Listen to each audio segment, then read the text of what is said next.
नमस्कार, नमो नारायण। आप सबको बहुत बहुत हार्दिक बधाई कि हम श्रीमद् भगवत गीता के द्वितीय अध्याय में प्रवेश कर रहे हैं। और आज का दिन बड़ा ऐतिहासिक दिन है। कल 26 जनवरी भी होगी और आज चूंकि प्रथम अध्याय में प्रवेश है तो आज भगवान श्री कृष्ण का भी श्लोक प्रारंभ हो जाएगा।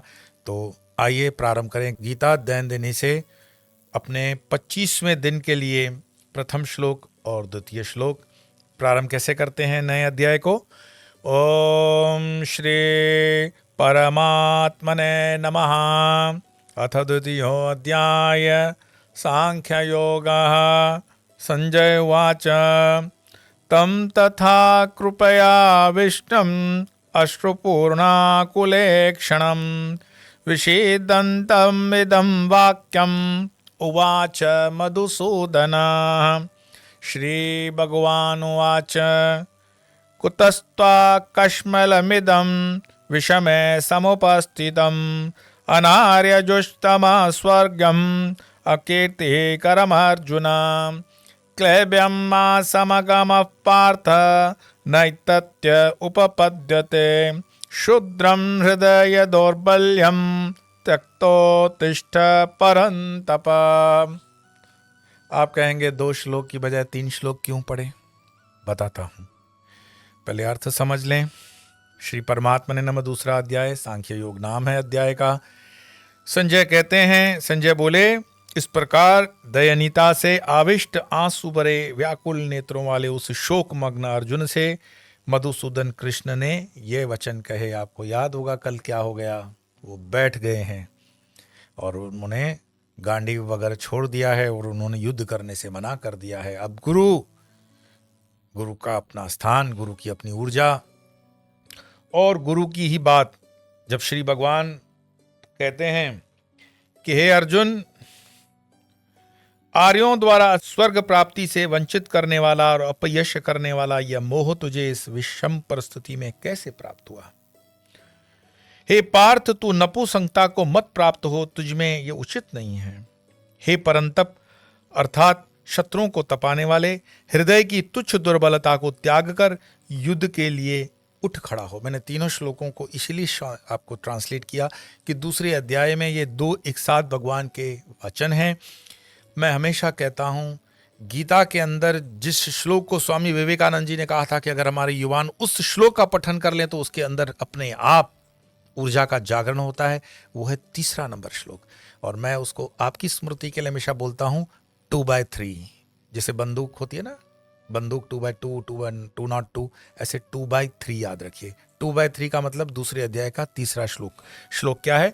क्लैब्यं मा समगमः पार्थ नैतत्योपपद्यते क्षुद्रम हृदय दौर्बल्यम त्यक्तोत्तिष्ठ परन्तप। हे पार्थ, तो नपुंसकता को मत प्राप्त हो, तुझमें ये उचित नहीं है। हे परंतप अर्थात शत्रुओं को तपाने वाले, हृदय की तुच्छ दुर्बलता को त्याग कर युद्ध के लिए उठ खड़ा हो। एक गुरु ही तुम्हारे अंदर जब बैठ जाते हो, निर्माल्य हो जाते हो, तब गुरु, वो चेतना, वो गुरु तत्व ही तुम्हें जगा सकता है। और वो गुरु जगाने के लिए जो भी उसको मार्ग लेना पड़े, क्योंकि सब कुछ निश्चित हो चुका है।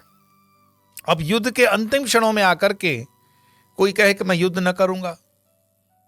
समर्थ रामदास जी ने जिस हिंदवी स्वराज्य के स्वप्न देकर उसको संजोकर उसको साकार करने के लिए छत्रपति शिवाजी महाराज को आह्वान किया होगा तो कैसे भाषा का प्रयोग किया होगा, कैसी उनकी गर्जना रही होगी। शिवा, हिंदवी स्वराज्याची स्थापना करायचं आहे तर काय करायचं?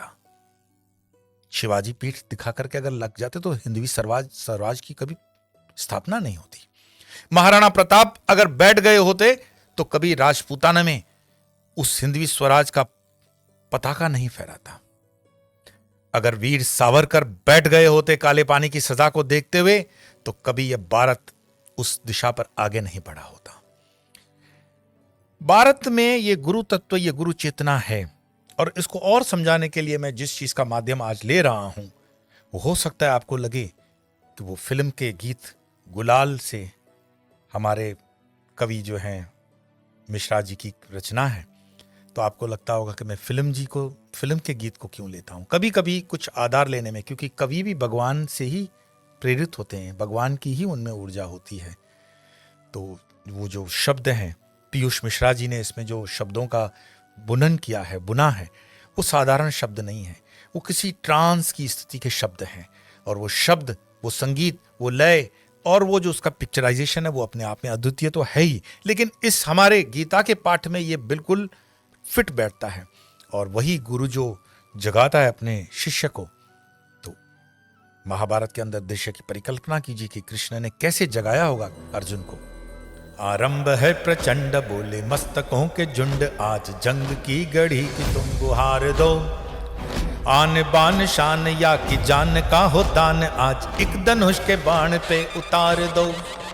आरंभ है, मन करे सो प्राण दे, जो मन करे सो प्राण ले, वही तो एक सर्वशक्तिमान है।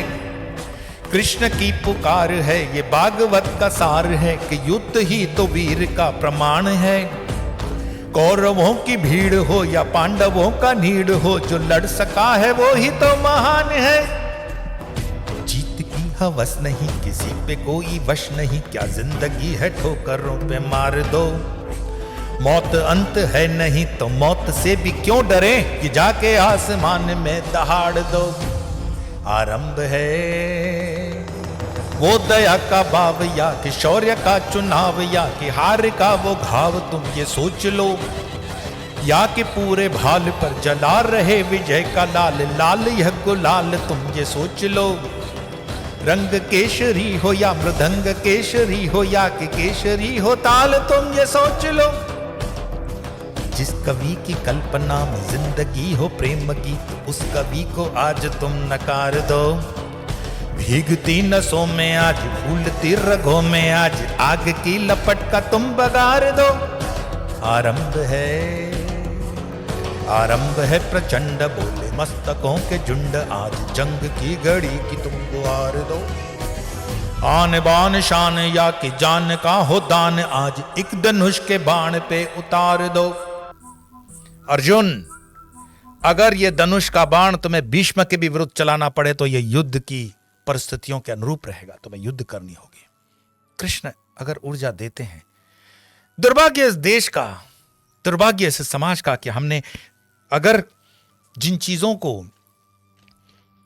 अपने पीढ़ियों को दिया तो वो गलत दिया है, अधूरा दिया है, पाप किया है हमने। कि जहां लिखा हुआ है अहिंसा परमो धर्म, नहीं, अहिंसा परमो धर्म, यह श्लोक अधूरा है।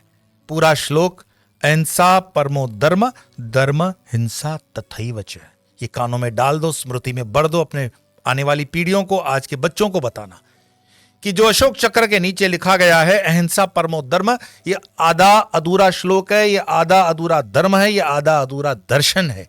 जानबूझ करके हमें अधूरा रखा गया। पूरा श्लोक है अहिंसा परमो धर्म, धर्म हिंसा तथैव च, अर्थात मनुष्य का परम धर्म है, अहिंसा से बड़ा कोई धर्म नहीं है। परंतु जब, यह बहुत महत्वपूर्ण है, परंतु जब धर्म पर संकट हो तो धर्म की रक्षा के लिए हिंसा करना उससे भी श्रेष्ठ है।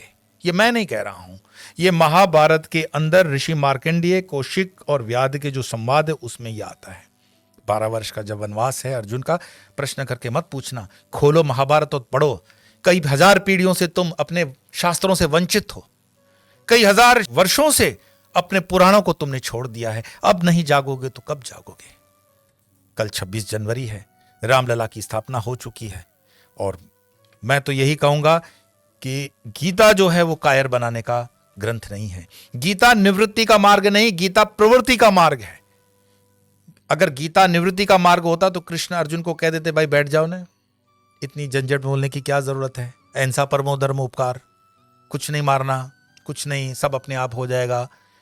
अहिंसा परमो धर्म वाला श्लोक कृष्ण भी बोल सकते थे, लेकिन उनको पता था कि उसके दूसरे हिस्से का जो श्लोक है वो कितना खतरनाक है, कितना सत्य है, कितना सनातन है, कि धर्म हिंसा तथैव च।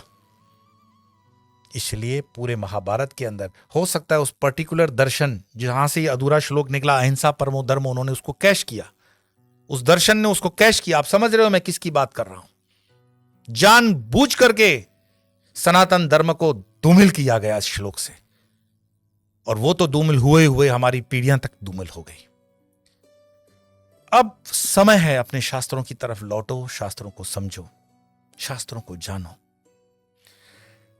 और गीता के जो मर्म है, मैंने जैसे कहा कि यह प्रवृत्ति मार्ग का शास्त्र है, निवृत्ति मार्ग का नहीं है, मोक्ष मार्ग का।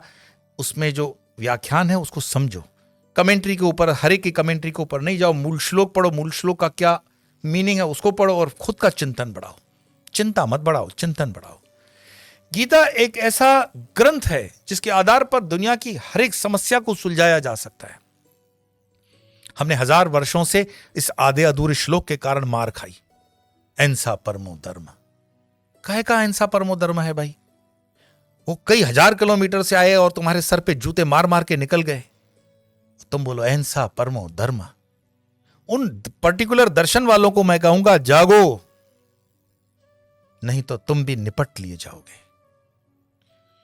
मेरा मंतव्य बस इतना ही है कि गीता से जिस अमृत की प्राप्ति होती है, गीता से जिस दर्शन की प्राप्ति होती है, गीता से जो संदेश है, गीता से जो ऊर्जा है, गीता से जो प्रेरणा है, वो हम पीढ़ियों को क्यों नहीं दे रहे अपने?